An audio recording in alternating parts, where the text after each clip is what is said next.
This podcast is sponsored by nobody. Hey dudes, welcome to Splat from the Past, the only 80s themed horror sci-fi show where things could get totally radical.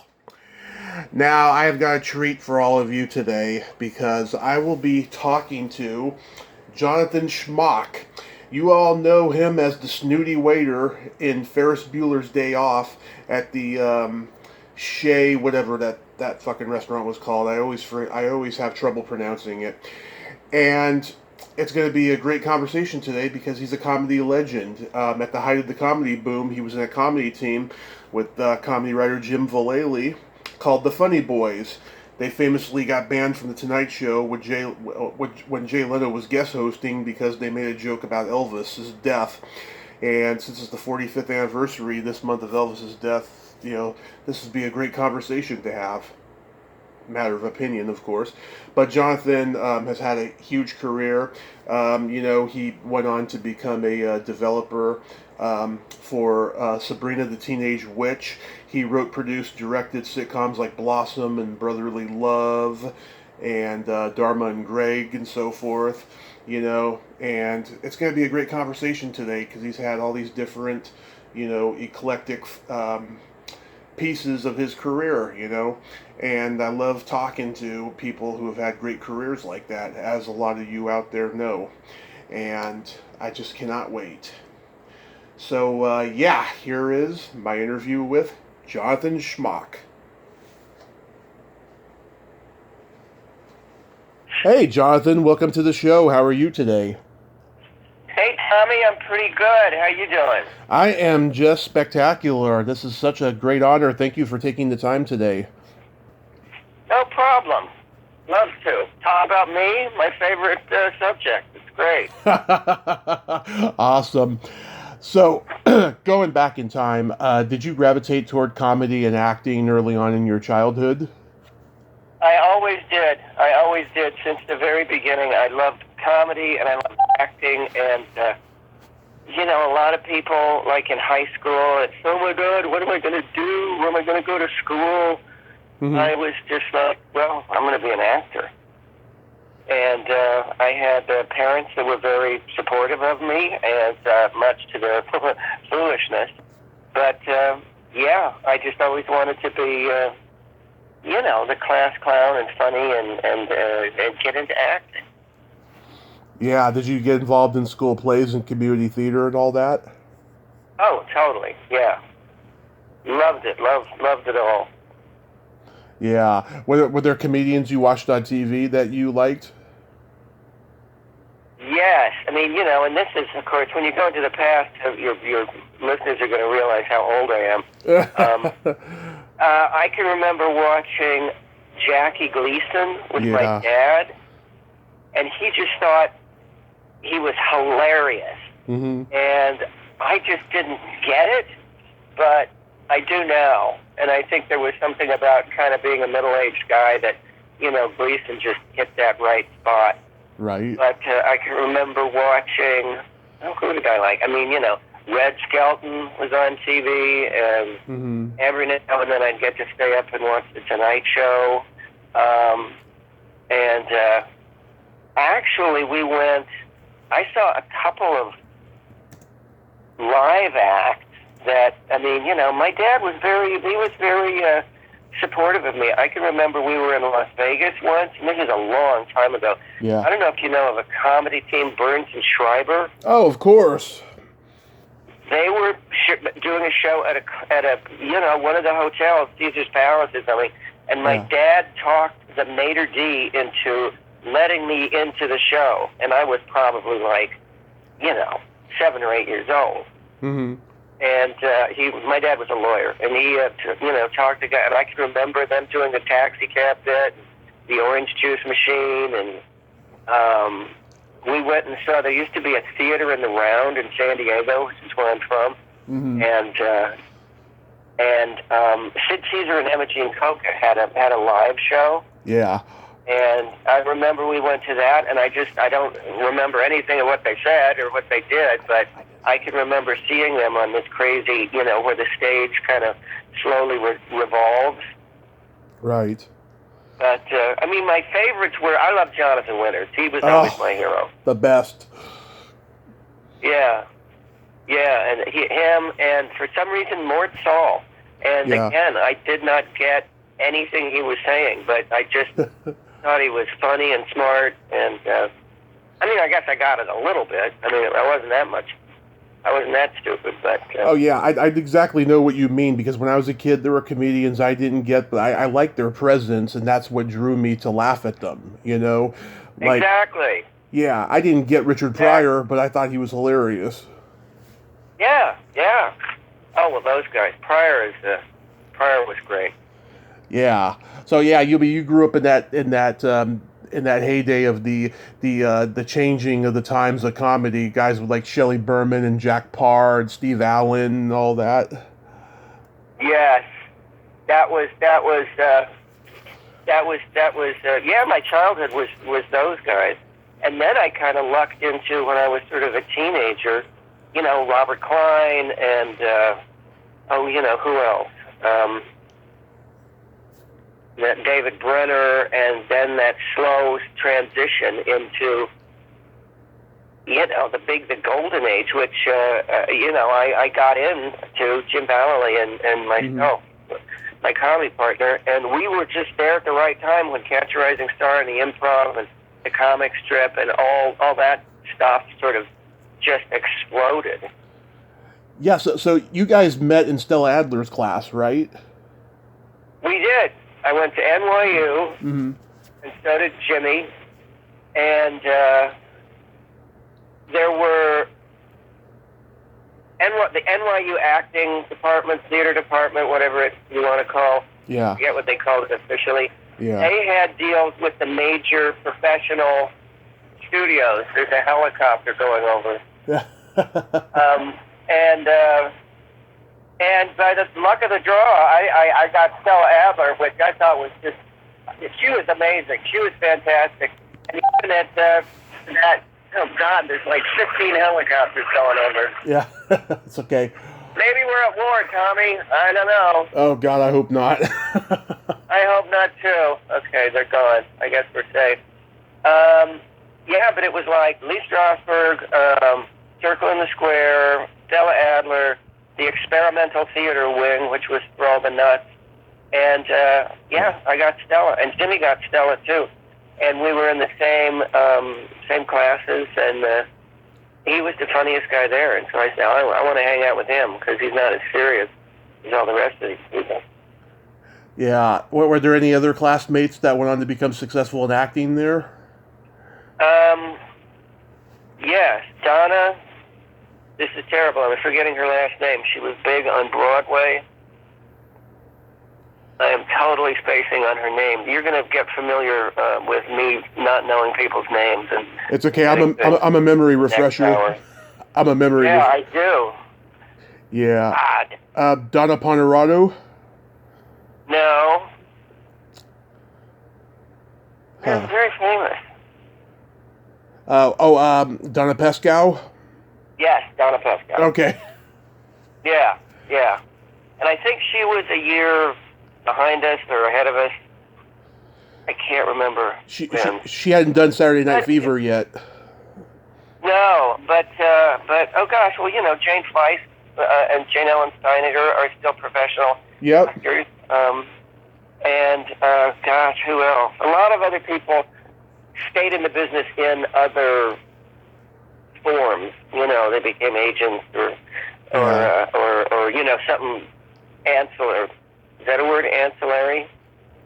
Ancillary. They didn't stay on stage. They were something else. They stayed in the business. Yeah. They stayed in the business. Right. And yeah. So did Stella encourage you guys to become a comedy team?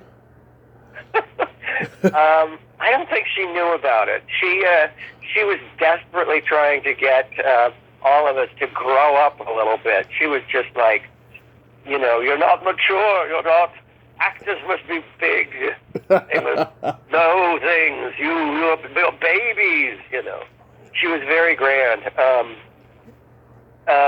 But she liked me, you know, and I just thought she was fantastic. Yeah. Oh, that's awesome.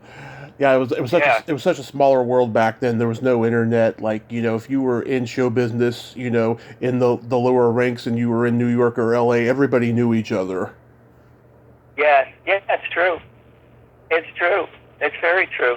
And Jimmy, we were at school, and he had the bright idea Hmm.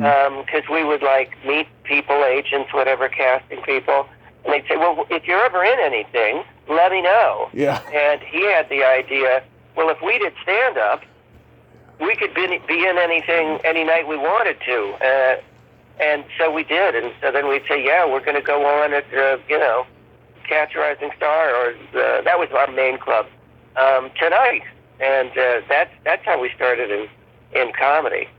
What was Catch a Rising Star the first time you guys went up? No, we went up at a club called the Good Times, Okay. which was, I think it's 33rd and 3rd. Hmm. It's at such a crazy New York location, and we were there with. But it was a smaller club, but we got to we got to fail. We got to fail every night until all of a sudden we realized, well, we're going to fail, so why do we won't care about it? And Yeah. something clicked, and we were okay. But we worked there with George and Otto. Do you know them, the ventriloquist Oh, yes. team? George and Otto, I think the best. Sadly, who's no longer with us. And Yep. Andrew Dice Clay. Back when he was Andrew Silverstein. Yeah, yes, I think he was Andy Clay, and he would do impressions, and he'd go from Jerry Lewis to Elvis. To John Travolta. And, yes, he does. That was his act. And Yakov Smirnoff. Yeah. I don't know if you know him. Of course. Yeah, what a country. Yeah, and this is, we thought he was so pretentious because he would never drop the fake Russian accent. Yeah. We did. We thought, well, why didn't this guy, knock it off? And because we didn't know he was really Russian. Yeah. Who else was there? Barry Diamond? Yeah, Barry was around. I think we saw him later. We never worked the improv that much in New York for two reasons. One, because the stage was small, Mm-hmm. and also because Overton and Sullivan, Rick Overton and his partner Roger Sullivan, Yeah. they were the big improv team, and there just wasn't room, and literally there wasn't room on the stage because we were a very physical act. We did it occasionally, and Jimmy lived right across the street, but we gravitated more to Catch, into the comic strip, into the Comedy Cellar, and there was a club called Sweeps. Where are you located? Currently, I'm in Redding, California, but I'm from San Francisco. Oh, wow, I didn't know you were out here. Yeah. Beautiful. And then San Francisco is my favorite city. Oh, yeah. Did you guys go on the road there a lot? Oh, yeah, we do Cobb's a lot, and we do another club. There was a club in either the Cannery or Giardelli Square Mm-hmm. that I don't remember the name of, but it was a beautiful club. Yeah, I can't remember which one it was. One of those two. And, yeah, but we were mostly, in New York, we were mostly a Catch act and Yeah. the comic strip. Did you? And then tons of, because there were clubs everywhere. Yeah. And, you'd go to the island, you go to New Jersey, and then that opened up across the country. Right. And a lot of people thought that restaurant owners realized it was cheaper to have to do comedy than to put on dinner theater. Mm-hmm. Because you didn't need sets, you didn't need a bunch of actors, you just needed a microphone. And that was sort of the wisdom at the time. Because there were, small cities would have 2 or 3 comedy clubs. Right. And Which was great for us. oh yeah. Did you see Gilbert in those days? Yes. Yeah. Gilbert, we miss him so much. Yeah. Everybody knows that. And he would do just crazy, obscure stuff at Catch. and he would, he was just a pleasure to hang out with and be around. God, one of the funniest guys ever. It was such a sad loss. I looked forward to listening to his podcast every week because he was doing what I'm doing, preserving the memory of classic film and television and stuff. And yes, exactly. It was such a loss. Yeah. Yeah. It was such a loss. We've been hit by a lot of losses. Saget. Saget, who was a great guy. I knew Bob. Louis Anderson. Louis Anderson, knew Louis, worked with him. We worked a lot together in Las Vegas for the Comedy Store. Yeah, in the Dunes. Yes, it was the Dunes. Yeah. And it was great because it wasn't like a little room. It was the main room at the Dunes before they tore it down, and you really felt like you were in Vegas, and it was fancy. They'd bring you shrimp and you'd sit around, and it was great. Yeah, you guys were like one of 3 comedy teams that were around because there was also Mac and Jamie and Nathan Lane and Patrick Stack. Yes, I just saw Jamie. Yeah. Sadly, at a what do you call it? Not a funeral, a memoriam. Memorial. For Kevin Rooney. Oh. Who was, another amazing guy. Yeah. We lost him, and we lost Ron Zimmerman. Yeah, it's sad. So you guys moved to LA what year? That's one of the few dates I know. I was in New York. We moved to LA in '83. Okay. And so you guys go to the Comedy Store, and Mitzi liked you guys? Yes, we went. I think from the airport. We went to the Improv. Mm-hmm. I think directly from the airport, and we were one of the few acts that got to play both the Improv and the Comedy Store. That we were sort of already formed, and they didn't need to invest, in us. Yeah. And so both Bud and Mark at the Improv and Mitzi sort of, well, there's 2 of you. We're only, paying you what a regular act gets. So we're just going to have a blind eye, and Yeah. Bud and Mark would tease us about it sometimes. Yeah, you, Jay Leno, and Dom Irrera are like the only guys who got to play both clubs. Oh, really? Yeah, that's what I've been told. Yeah. Very cool, very cool. The Improv was more of a home, and the Comedy Store was. It was a show. If you were in the main room of the Comedy Store, you were doing a show. Yeah. And then we'd go back and hang out at the Improv, and that was more family. Yeah, because all the freaks and weirdos were at the Comedy Store. It just sent off this dark vibe. Your words. Yeah. Your words, not mine, Tommy. The first time I went there, I felt like there was dead people in the room. It was just, I wasn't uncomfortable, but it was just it was like a very spiritual vibe, There is that, and there are people who swear that there are ghosts. Yeah. From when it was Ciro's. It was a nightclub before it was a comedy club. Back in like the 40s, I guess. And there are people. Plus, it's painted black. The inside is painted black. That's kind of ominous. Mm-hmm. And but there are people who swear they'll be there late at night and they'll hear this, in the dressing room of the main room, and they'll hear, tinkling glasses, and so, ooh. Yeah. Not for me.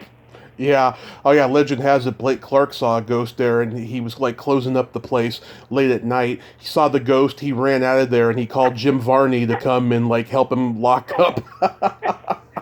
That's hilarious. Blake Clark. Yeah. Oh, he was great, huh? Blake Clark. Yeah, all those Vietnam stories he told. Yes. I saw a ghost. Yeah, I had flashbacks when I was in Vietnam. Yeah. Wait, I'm watching Apocalypse Now Redux. Uh-huh. It is so good to see that movie again. It's just insane. It is. It's. Because I haven't seen it since it came, since whenever it came out, and it's just, It's just amazing. It's one of the best movies ever made about Vietnam, for sure. It is, and it's amazing how little Marlon Brando is in it. Yeah. He got like, I want to say $3.5 million for just, however amount of minutes he was on screen for, maybe 6 minutes total or something. Yeah. I mean, he doesn't. I mean, I'm pausing it as I watch it. Mm-hmm. Like, he doesn't come in. It's a 3-hour movie. He doesn't come in until way after 2.5 hours. Right. And then it's all sort of in shadow because he got so fat. Yeah. So you guys got to do the 7th annual Young Comedian show on HBO. How was that experience? It was great because that was sort of like, wow, we're really in show business. Because those specials were like, it's like, I don't know, Playmate of the Year or something. I mean, there was a real competition to get into one of them. Mm-hmm. And we made it in, Kajoon, the 6th, the 7th. And we won the 7th. And it was, it was fancy. It was, big TV trucks. And they redid the club. And it was done at Catch, which was our club. So we felt comfortable about that. And Alan King, got to meet Alan King. Yeah. And I think this was probably the first. This is the first time the world saw Stephen Wright. Yeah, I think so. I think it was him and J.J. Wall and I think Larry Ambrose. Mike McDonald. Oh, right, Mike McDonald. Yeah, that was something. I was at Catch the first time Bob Goldthwait performed there. Yeah. And he was a Boston guy. Yeah. And, I mean, there was Boston, then there was the rest, and like sort of New York didn't go to Boston, Boston didn't go to New York. And nobody knew him, and he came out with, the act that he used to do. Mm-hmm. And everybody was just, let the fuck out. Oh, I shouldn't say that, probably. You can swear all you want. But, everybody's like, my God, is this guy for real? Is he, like, really crazy? Yeah. And he was quite a sensation. I mean, killed. Yeah, well, he was mentored by Barry Crimmins, who was one of the best and most underrated comics of Boston, Oh, I didn't know that. Oh, yeah, in fact, he made a documentary about him just before he died. What was his name? Barry Crimmins. Oh, right. I do remember that name. Yeah, the Ding Ho. Yes. Yeah. I've never been to those places. Oh, you never got to go there? No. New Yorkers didn't go to... They had enough. They had enough funny air. I know we played Boston. Yeah. But I don't know where we played. Yeah. You guys got to go on the Tonight Show first with Johnny. I watched the video on YouTube. He didn't give you guys the okay sign those 2 times with him, right? No, but we did get to come back. We actually did it 3 times.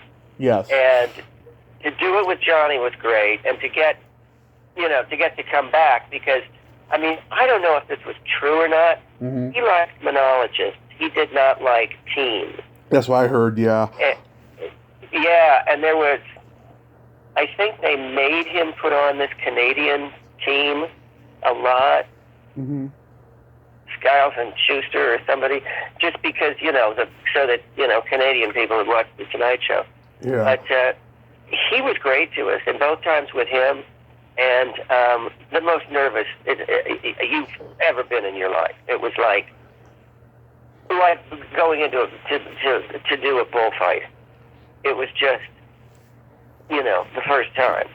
And there's that theater was designed by Bob Hope, where they did The Tonight Show, and it's very small, and the audience goes up very steeply. Yeah. I don't know if you've ever been in it. No. But it's just like a wall of sound. Mm-hmm. And you're standing behind the curtain, and you can see out. You can see the lights. You can't see the people. Right. But you can see the lights coming through the curtain. And then you hear Johnny say, blah, blah, television debut, and the 2 stagehands pull the curtain open, and you go out there and you say, well, either we're in show business or we're out of show business. And, we did okay. And then you really do feel like wow, I've done the Tonight Show with Johnny Carson. We're now officially in show business. Yeah. And when he announced he was going to retire, a lot of the comics were very bummed because they were like, I'm never going to get to do the Tonight Show with Johnny. Yeah. Yeah, I mean, back then he was it. I mean, there was no other way of getting into show business if you were a comedian. No, it was the stamp of approval. It was the gold, whatever gold thing you want to get. Yeah, Jerry Seinfeld described it as getting your high school diploma in comedy. Exactly. And I'm reading Jerry's book. Mm-hmm. Is this anything? And it's fantastic. Do you know what it is? I'm guessing it's a lecture on comedy. It's all of his. He was so meticulous. Mm-hmm. Every joke he ever wrote, he saved. Right. And it's just all his everything he ever, and that is what comics say. Is this anything? Dracula as a dentist, is that anything? Yeah. And it's the 70s, the 80s, the 90s, the zeros. It goes from day one to now. And of course, some of the bits are these, classic Jerry Seinfeld bits. And a lot of other stuff is just, it's just funny. Yeah. I mean, he's the master of jokes, I have to say, He was. And it's an intro too about his childhood and talking about it. But he was. So it's the 45th anniversary of Elvis Presley's death, and I'm sure you know where this is going. I do. Yeah, what's the genesis behind that joke? What triggered you guys to tell that joke on the Tonight Show? Okay, I'll tell you the story. Okay. It was just that Elvis was so beloved by me as much as anybody else, and that people just couldn't accept that he was dead. I mean, they kept seeing him everywhere, all this crazy stuff. And so we just got the idea that if you're going to do an Elvis impression, you should do him as a dead guy because he was dead. Yeah. And so we just worked out this, Weekend at Bernie's kind of, where I was dead Elvis, and Jimmy was my manager who controlled me with sticks like a marionette. And it was the last big bit that we ever did, pretty much. And wow. we were at the Improv, and this was just when Jay got the Tonight Show, and Bob Morton, who booked Letterman, yeah, was there, and Jay was there, and Jim McCauley, who booked the Tonight Show, was there. Yeah, and Jim McCauley was, always giving us a lot of shit about, you guys are so lazy. Come up with a new bit. Yeah. And so we did this, and he was like, he saw it and he said, no, that's not right for Johnny. That's not right for the Tonight Show. Yeah. And Bob Morton from Letterman, which I wish it happened, said, oh, well, I want him to do it on Letterman. And then Jay was in on this conversation. This is what I heard, okay? I don't know for sure that this is true. He said, I want him to do it on the Tonight Show. And so then Macaulay was like, well, I'm not going to let him go to New York and do it on late night. So it was like, okay, you're gonna do it on the Tonight Show. And it was pretty cool because I was wearing Johnny's Elvis suit. Yeah. They had a wardrobe. They had made an Elvis suit for Johnny Carson, and it fit me. And like Doc Severinsen, we got to da-da-da, and to hear that band, that was an amazing band. And it was loud. If you were on stage, it was loud. Yeah. And, they got the right for the intro and the outro music, and it was crazy because it was the only time I wasn't nervous on the Tonight Show, because it was like, it's not like you can bail on doing this bit. I mean, you are doing dead Elvis in an Elvis suit and an Elvis wig with a chin strap. You're doing the bit, and you're not going to be able to hear if they're laughing or not. So we just did it, and we planned like to do panel with Jay. Mm-hmm. And, you know, I was going to sit in the chair and, you know, and the manager was going to answer questions about, you know, why this guy is still doing an Elvis impersonation. Yeah. And actually, they were laughing. We could hear the laughter over the music. Mm-hmm. And it went great, and Jimmy drugged me over, and we sat in the chair, and I was like, fuck, okay, I'm done. I don't have to do anything. I just have to act like I'm not breathing too hard. And the producer said, get them off the stage. And I won't say who it is. Yeah. And we did not know that he and Elvis had a very close relationship. Oh. And, you know, Elvis called him Mr., you know, and he just thought that this was too much for, you know, the Tonight Show audience to accept. And it hadn't been cleared by him because he was just sort of still there as Jay's people were taking over. And so that's how we got banned from the Tonight Show. Wow. God. Yeah. So you guys do a pilot for NBC called TLC, and I saw that on YouTube recently. Did you guys get that because of the Tonight Show or the Young Comedian special? Thereabouts, just from being in show business, and there was you know, they were giving a lot of comics a shot. Right. And actually, there was the casting director the main casting director for NBC was a guy named Joel Firm. Mm-hmm. And he saw us at Catch a Rising Star, and he said, "You guys are great, you know." And we talked and blah blah blah. What do you want to do? And well, we want to be, you know, actors and, you know, do just stuff like that.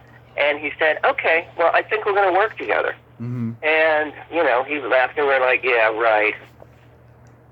And bet he says that to everybody. And sure enough, we got a call, and they said, "We want to bring you guys out. We want people to see you in L.A." And we got a deal. Mm-hmm. Yeah. The pilot. Yeah. And the guy wrote the pilot, and we workshopped it, and then the network made one key decision. Because it was supposed to be, we were two medics in the Army that were very good friends. So the pilot sort of hit the ground running, and it was, you know, it was a perfect 80s sitcom. Yeah. I mean, you know, the first two guys in an all-women's nursing school, you know, wah, wah. Yeah, it was like bosom buddies in a way. Yes, very much like bosom buddies, but it was very talented people. But the network wanted us to meet for the first time. Yeah. So instead of it hitting the ground running, it was sort of, "Hi, what's your name? My name's Pete. What's your name? My name is whatever, you know." Mm-hmm. And it was like, you know, 10 minutes of where are you from, you know? Yeah. And so it sadly didn't go, but then we got put on Double Trouble, and that was fun. Yeah, the one thing I did like about TLC is you got to work with my friend Stacey Nelkin. Yes, we did. Kathy Silvers. Yep, right after Happy Days. Yes, and Rich was in it. Rich Scheider was in it. Yes. Yep. And oh God, now I'm blanking on her name. She just from Arrested Development. Oh, well, let me look that up. Yeah, but, oh my God, I thought the show had, you know, good potential, you know, but, yeah, the writing wasn't quite there. Yeah. It was a lot of fun to do. Are you talking about Jer Fields? No, Oh, no. I'm so bad with names. Mm-hmm. The mother on Arrested Development. Let's see. Rosalind Ingledew, Mary Mary no. Garapoli, Judy Walton. It'll come to me. Okay. He was in Play Misty for me.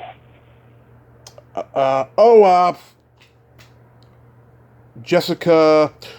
Yes, Jessica Walter. Jessica Walter, yes. Walter. Of course. Yeah. Great and so much fun, and worked with Jimmy, because Jimmy was the writer on Arrested for all those years. Oh, yeah. But she was in Play Misty for me, which was a great Clint Eastwood movie. And we would ask her, we'd say, Jessica, will you do it for us? And she would go, Play Misty for me. Yeah. And she would do it.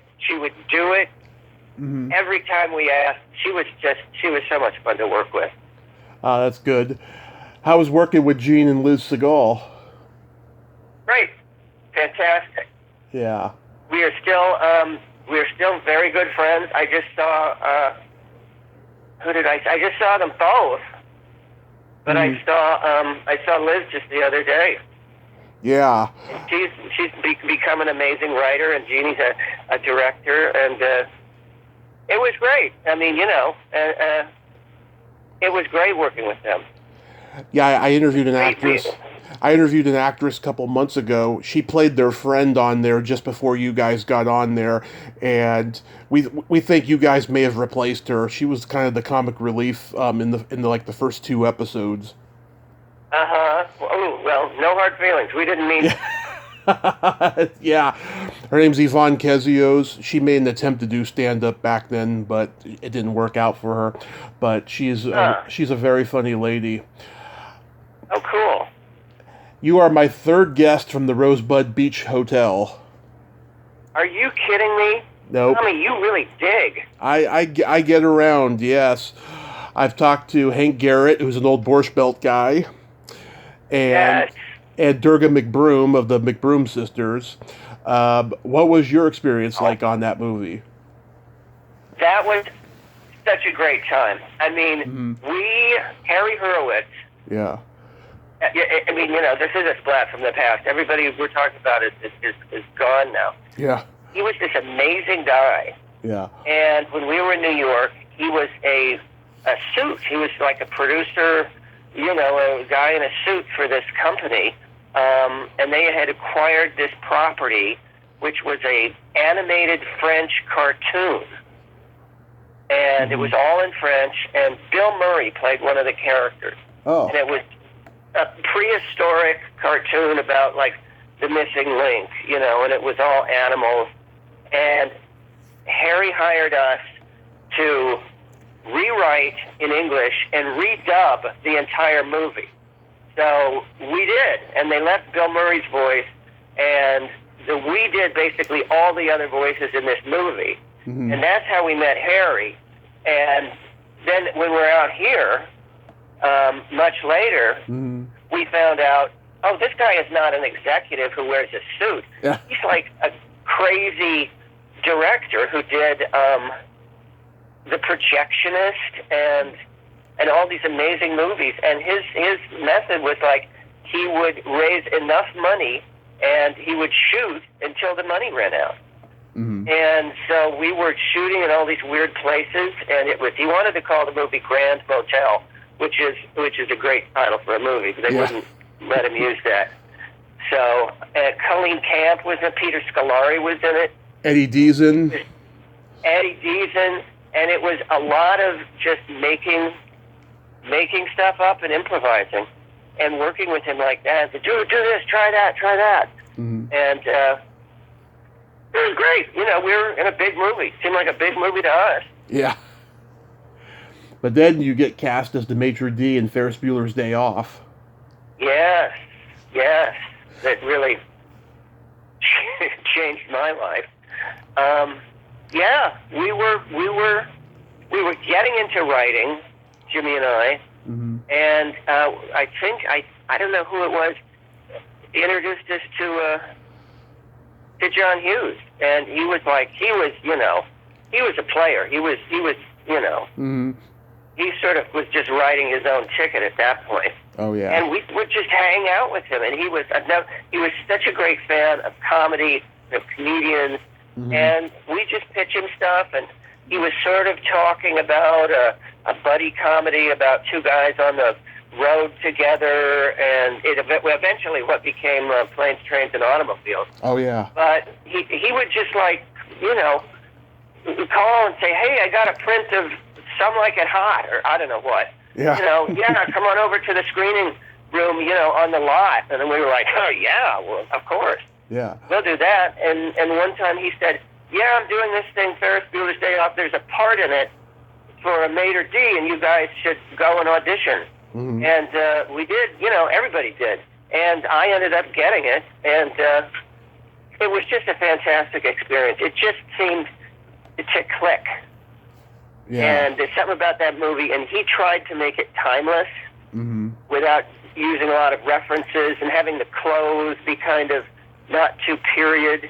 And Edie McClurg, my sweet friend, and everybody in it just seemed to be in the groove. I mean, we all sort of knew what was going on, and working with John was fantastic. He was just like, the best, absolutely the best director.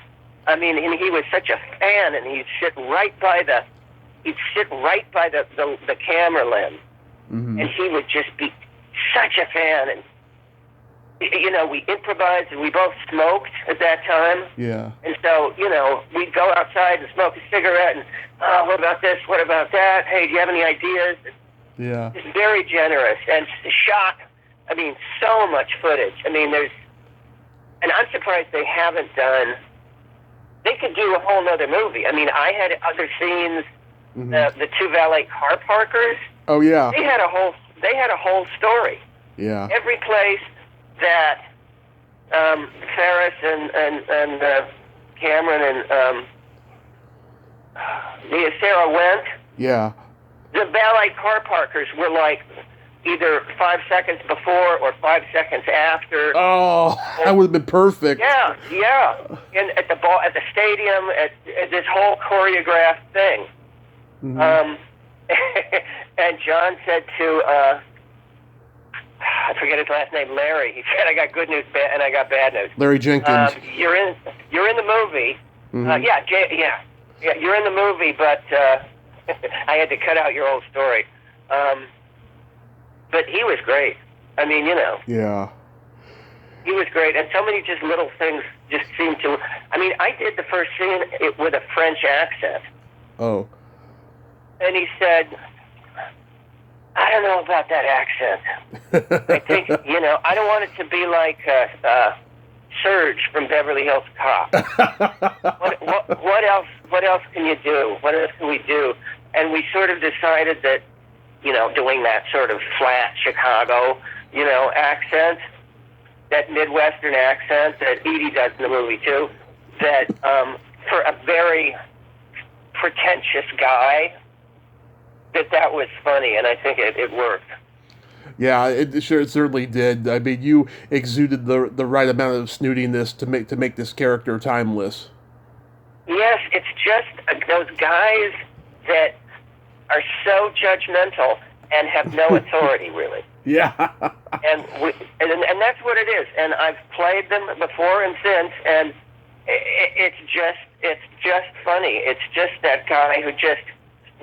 He's just, I mean, it goes back to, Oliver Hardy. Right. And and before. Mm-hmm. Right. You played a Maitre D again on an episode of Brothers. Did you get that because of Ferris Bueller? Yeah, I'm sure. I mean, I've done it. I never do exactly the same thing, but, and I stopped doing it for a while because I would go in for an audition and it would be me and a 70-year-old Ben, and I'm not going to do these anymore. And then it was kind of like, oh, will you do this? I was one on Young and Hungry. Right. It was a Maitre D, and I just love to work. Tommy, I'm a ham. What can I tell you? A lot of people in show business are. That's why they do it. Yes, that's why we do it. What was it like doing Hughes's next movie, Some Kind of Wonderful, which Howard Deutsch directed? That was great. Howard is great. Mm-hmm. That was great. A lot, which is always the tragedy that people, I got cut out. Yeah. We did a lot of improvisation and stuff like that too. That was shot. Our parking lot scene was shot across the street from the restaurant that the interiors for Ferris. Oh, okay. Were shot. Both on La Cienega Boulevard here in LA. Mm-hmm. But it was great. It was just fun. That's good. And then you and Jim had a cameo in Sandra Locke's movie Rat Boy. How did that come about? They just said any comic that wants to show up, you'll get $100. You got to be there all night long. Yeah. And so we showed up, and I think Bill Maher was there, and John Lovitz was there, and it was the night got Saturday Night Live. And George McGrath, he was there too, he told me. Yeah, I got a scene with Sandra Locke. Yeah. What was she like to work with? That. Oh, she was wonderful. She was wonderful. I mean, she's so beautiful. It's like, wow, you know? Yeah. And we had kind of a love scene. Yeah. If memory serves, I mean, I don't know. I think I was a reporter or something. Yeah, it's been a long time since. It was fun, and we were like, this is so weird. You know, it's a boy who's a rat. Yeah, and I interviewed that rat. That's Sharon Baird from the Mouseketeers. Oh, yes, I knew that. I didn't remember her name, but I knew that she was a Mouseketeer, and that added a special level of deliciousness to the whole thing. Yeah. And also, too, Louis Anderson and Robert Townsend are in the movie. Yes, yeah. I was in something else with him. I was in another movie with Louis. Yeah, The Wrong Guys. Yes, and John Goodman. John Goodman, Richard Lewis, Tim Thomerson, Richard Belzer, Franklin Ajayi. Belzer, yeah. You got a list in front of you, or you are quite the expert, my friend. It's my brain, man. This is all from my brain. Wow. I'm thinking, boy, this guy Tommy, he does research. Yeah, I mean, I do research, and I do have notes, but, like, stuff that I just pulled out, like, I could pull out the whole cast of The Wrong Guys. Like, I've seen that movie so many times. Really? Yeah. What did I do in it? I can't remember, because, God, I couldn't tell you what you did in it, because it's been a while, but I used to watch it all the time when I was a kid. I can't tell you what I did in it either, so don't feel bad, and I'm totally serious. Yeah. I couldn't even tell you. I was in it. I couldn't even tell you what Rita Rudner did in it. Yes. You've done a lot of voiceover work. You did voice for that cartoon Foofur back in the day. Yes, that was a fun job. Yeah. That was in Hanna-Barbera, like not far from where I'm living right now. Yeah. And it was great. I mean, I got to work Frank Welker and Dick Shawn? Forget it. Not Dick Shawn. The guy who played Jaime the Robot on... Oh, yeah. Here, let me look it up. Let me look it up here. On Get Smart. Oh, Michael Bell was there. I've talked to him. Yeah, Michael Bell was there. Oh, Susan Silo. I know her. She's great. Yeah. It was great. It was fun to do. It was like... it was so fun, and it really impressed my mom. Mm-hmm. That I was... Because she was a teacher. Yeah. Taught elementary education, and she just loved the fact that I was on a Sunday cartoon. Oh, so she would tell the students to go watch you? Yes, yeah. Gordon Hunt was the director, who's Helen Hunt's dad. and he directed the episodes, and it was just, you're in a booth. It was great. I had no idea. I thought he was just an acting teacher. No, he directed. I mean, he directed other stuff too, but he directed those. Richard Gaudier is Jaime the Robot. Yes, Dick Gaudier. Yes. Yeah. Who's also a very good artist. Mm-hmm. I remember when you were Wyatt Earp on the Real Ghostbusters. My friend Laura Summer, she was still Janine back then. Wow. You know what's funny? Uh-huh. Because sometimes I go and sign things at a thing for, because I'm so old.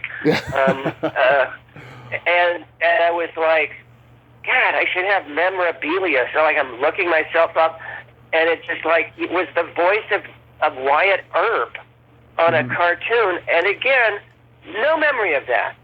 Yeah. No memory of that. I mean, I did a lot of aliens and a lot of creepy, villains, and I said, oh, wow, that's cool. I was the voice of Wyatt Earp.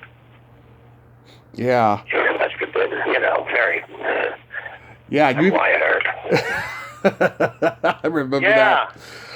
And The Simpsons. I even got to be on The Simpsons. Yeah, I was just about to ask you about that. How did that come about? And God, was that just a ton of fun? Oh, the ultimate of the things, the handful of things that I am most proud of. Mm-hmm. Being on The Tonight Show with Johnny. Yeah. Being on Star Trek. And being on The Simpsons. And, being in a classic movie. But definitely being on The Simpsons. And I used to be a writer with one of The Simpsons writers. His name is Rob Lazebnik. Oh, yeah. We were always great friends. We did 2 shows together. And he just called me up or Facebooked me or whatever and said, would you be interested in doing this? And that was because of Ferris Bueller's Day Off. Right. Because they wanted, the same thing. And because he said the writer who wrote this episode, they're like, oh, what kind of a character is this guy? And he's like, oh, like the Maitre D from Ferris Bueller's Day Off. And Rob was like, oh, yeah, John Schmock. I know him. I'll call him and see if he wants to do it. And I was like, of course, I get to be on The Simpsons. It was great. Yeah. The only sad thing about that is because it's been on so long, and the cast is all so famous that they're never together for the readings. Oh yeah, well, it's gotten to the point now where, in general, if you're doing voiceover, you could be on a yacht in the Caribbean and record your voice for the program and then send it away. Yes. Yeah. I know. I have some very good friends, and 2 of them are married, and they both do voiceovers. And they said, "You don't need to be here." And they moved to Denver, outside of Denver. Mm-hmm. And I would book when I was producing and writing.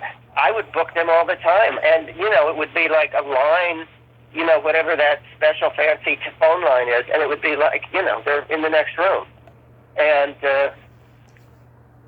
it is. It's amazing. And I guess Hank Azaria is in London, and everybody's someplace else. Tommy. Yeah. That's how they do it now. Yep, they're all on location. It's a different world now, yeah. It is. These kids today with it being on location. So what made you get into directing, producing, and writing television? Money. Money? Yes. My accountant called me up and said, you're not going up in wealth. And so I got into writing. I mean, it's like a friend of mine used to say, when a TV show is over, all the actors are like sad and hanging out and hugging each other and crying. And all the writers are like, okay, see ya, got another job. And they're, and that's pretty much true. And actually, Don Rio, who cast us on Double Trouble, gave me my first job and gave Jimmy his first job in writing. And he wanted to be a writer. He really wanted to be a writer. And Don gave him his start, and he gave me my start. I mean, we are product. We owe our careers to him, and it was great. I mean, Yeah. what I really loved doing was, I mean, if I had to choose from being a producer, I mean, you know, producer. We produce words. Other people do the real producing. You know, they produce a horse, you know. Yeah. A writer says, put a horse in the show. You know, they produce lunch, you know. Yeah. Yeah.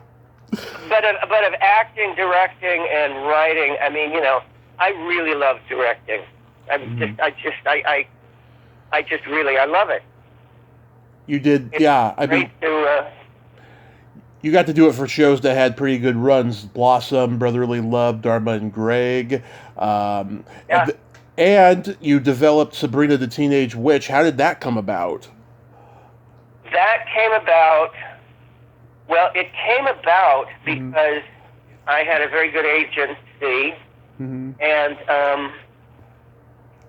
I had done Blossom, and I had done Brotherly Love, so I kind of became the kid show guy. Yeah. And got a meeting with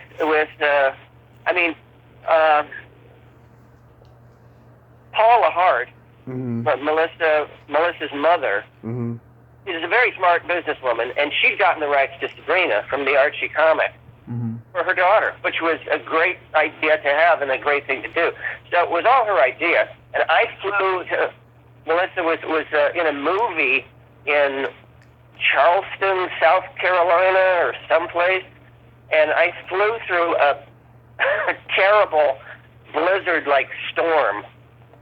I thought I was going to die, to go there and meet with them and have a meeting. Yeah. And I met with them and, you know, kind of BS'd them and, you know, I do this and I do that. And they picked me to write it. And I wrote it.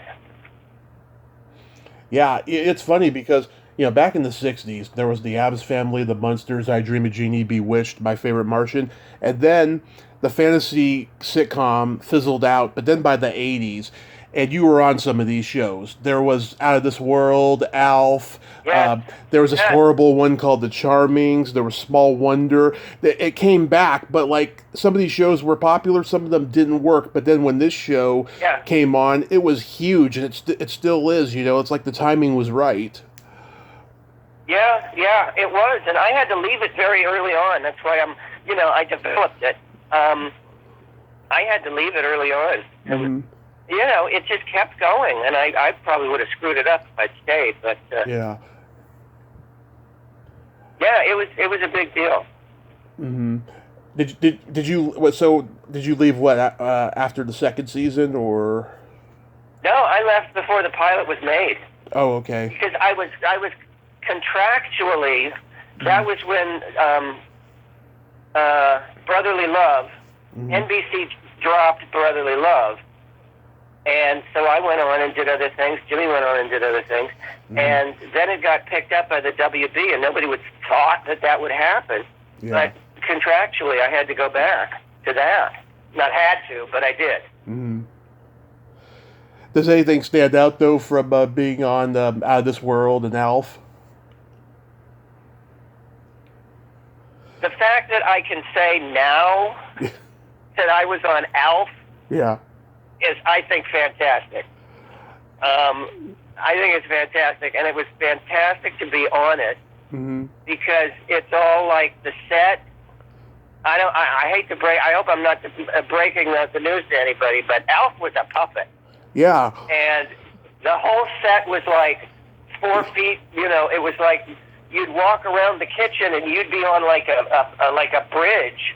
And there were like 5 guys down on their knees working Alf. And it was just, I love being able to say, okay, that's one of my big, Tonight Show with Johnny Carson, Star Trek, whatever else I said, and being on Alf are the things that I'm most proud of. And Small Wonder was just, you know, it's so hokey, because wasn't it something like she'd blink her eyes and then everything would freeze? Yeah, she was a robot, and she had like those weird kind of powers. Yes, and who was Doug McClure or Keira Knightley or somebody was on it? No, Doug McClure was on Out of This World. Yeah, I did that one too, I think. Yes, you did actually. I had a huge crush on Maureen Flanagan. I used to watch that show all the time. Yeah, there you go. You also more about me than I do. You also guest starred on They Came From Outer Space. I've talked to Stuart Fracken. What a nice guy, huh? Oh, good. Yes. Yeah. Dean Cameron, that guy is not capable of replying a message without sarcasm. I've tried getting him on this show over the years, and he just always replies me with sarcasm. Very funny guy. I mean, he still is. I haven't seen him in a million years. He was on Alf, too. Yeah. He was in the same episode of Alf. Yeah, the same episode with you on Alf. Yes. And he was, like, supposed to, play like this He-Man, like, bodybuilder and do poses, and he was, like, just wouldn't do it and was so funny. He's a funny guy. He is a very, very underrated, funny guy. So what are you doing these days? These days, what am I doing these days? I decided at one point after I did How to Live with Your Parents for the Rest of Your Life. Yeah. Because my girlfriend wrote that show and wrote the pilot, right, and ran it, and I was on there too, sort of trying not to cause trouble. Yeah. And when that got canceled, it was just like. It was so important to me, and I thought it was such a good show. It was like, I'm not going to do anything I don't want to do anymore. Mm-hmm. And so, I auditioned, I do some acting. If anybody would ask me to direct, I would do it. I mean, we just bought an RV, of all things, and so we're starting to, like, drive around the country and see the world, and I paint. I do political cartoons. JonathanSchmock.com. Check it out, boys and girls. Yeah. Do you and Jim ever perform once in a while? Sure. We're best friends. I see him all the time. Yeah. We're always threatening to make a comeback.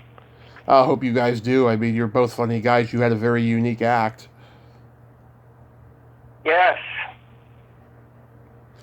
Well, Jim. I meant to say Jonathan. Well, Jonathan, okay. you are the very definition of a mensch, I have to say, and I thank you so much for coming on today. Thank you so much, Tommy. Yes. It's been a pleasure. I was like, oh, God, I told you this. I said, God, I'm not that interesting. You're very interesting. What do we talk about? But this was great. It's great to chat with you. You know a lot of stuff, man.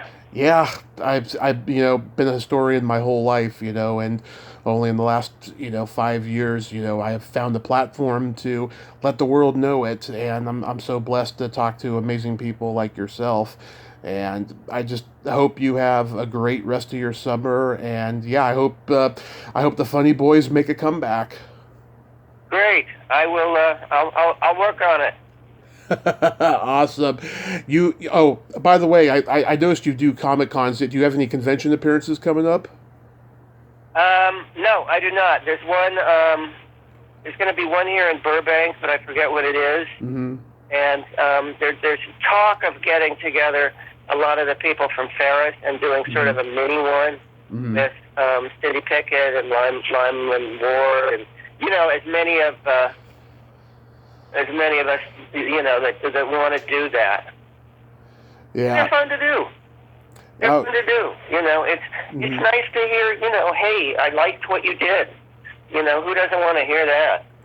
Yeah. I mean, the Comic Con and Horror Con and all the signing show scenes have really taken off the last decade, and people are meeting their fans and loving it, And yeah. If I see you, I never got to do a big horror movie.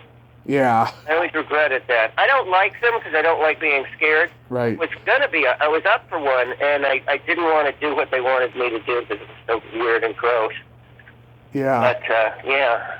Well, if you do a con in California, and and the timing is right, I happen to be in town, I will come meet you. Good. Very cool. Yeah, there's one in and it's Burbank is so close. It's like it's no problem. Yeah, I used to go out to their horror con, their Monster Palooza. They have one in Burbank in the fall, and then one in Pasadena in the spring. Yeah, it's big. It's a big deal. Anyways, you have yourself a great day, and be safe out there. Thank you, Tommy. You do too. This was fun. Thank you, sir. My pleasure. Mm-hmm. Bye-bye. Bye-bye. Well, there you have it. Jonathan Schmock. Ain't he a cool dude? Like I said, he is the very definition of a mensch. What a great guy, great stories. I thoroughly enjoyed talking to him today. And the snooty Maitre D and Ferris Bueller's Day Off is not such an ass after all. Well, till next time, this is Tommy Throwback Kovac saying there's no shame in living in the past because the present sucks. Later, dudes.